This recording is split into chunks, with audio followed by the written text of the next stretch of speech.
After many, many years of being a customer of Robert Edward Auctions as I built my T206 Polar Bear set, I am officially a consigner and I have cards in this 2024 summer catalog that end in auction tomorrow at 5 p.m. PST. So get those bids in for not only my cards, which I'm calling affectionately the two best cards in the entire catalog, but then any cards you want to get in that entire auction. But let's take a look at the two cards that I'm consigning this time around, and one of them is one of the most important T206 cards in the entire set. And now I don't know if anyone else has this struggle when it comes to these magnificent REA catalogs, but I can't throw them away. Underneath my display cabinets right here, I've got 10 to 12 from the past several years, and I find it really hard to throw away or even put in recycling. So I relate these catalogs to what our parents used to get back in the day, the Sears catalogs. I know they never were kept around at my house, but for some reason, the collector in me wants to keep these. But maybe I'm the only crazy one in this entire world who can't throw these books away. But let's get to the cards. Let's get to my very first auction, lot number 1795. This high grade, and I really appreciate REA mentioning it as high grade, 1971 Topps Super complete set, 63 total cards. Now, my only small gripe with this lot itself is the fact that they did not include all 63 photos. Now, I don't know if that would really make a difference in the final sale price. If you're buying a 53-year-old insert set, you probably already know all of the cards that are in the set, but I still feel that the more photos in a listing, it's always going to be better rather than less. But they did really describe the set very well. I picked this up a couple of years ago from Heritage, and it kind of just sat in the box for many years. I never looked at it.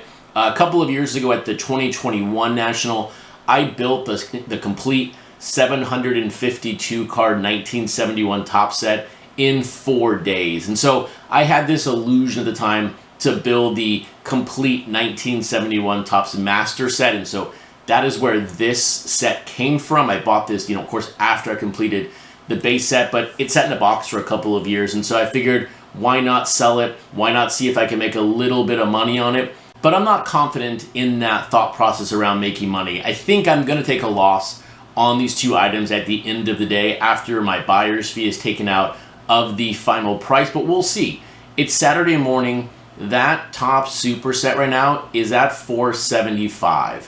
And this is also a really good reminder. Hit that subscribe button because this is going to be a two-part series. I'm going to recap in the second part if I did in fact make any money. I'm going to cover the fees I paid, the final sale price, what I purchased these for originally. So we will see where the numbers land. But it goes without saying, and it's a shameless plug here, if you are in the market for a 1971 Topps Super set, definitely go and bid on my lot right now. There are two other auctions right now as well for complete 71 Topps set. I feel my set is the best one of the three, even though one of them comes with a wrapper, which is kind of neat, but overall, I feel my lot, my set, is the best in the catalog right now. Now, while that lot may have been the best in my opinion, I will readily admit this next card, although it is one of the most important T206 cards in the entire 524 card set, it is not the best looking card available right now in the REA catalog. That is this T206 Polar Bear Ray Demet in an SGC 1 slab, but this is lot number 295. But now, why is this Ray Demet one of the most significant T206 cards in the entire 524 card set? Ray Demet and his pal Bill O'Hara, their St. Louis variations are only found with a polar bear back on them. Their New York variations, which go for pennies on the dollar, are very, very common. But because you can only find Demet and O'Hara with a polar bear back St. Louis card is why these are so collectible and so expensive for what really is a very, very common player. These are, when you look at the entire landscape of 524, card number 519 and 520.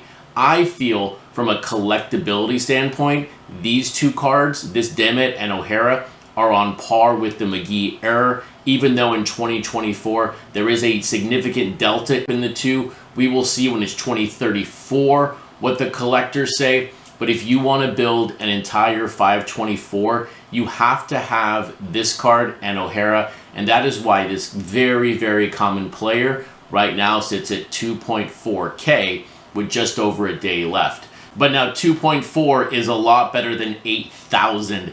That right now is what the PSA 2, which is the far better looking Demet is at the moment. But this is again why this card is so hard to stomach for so many collectors.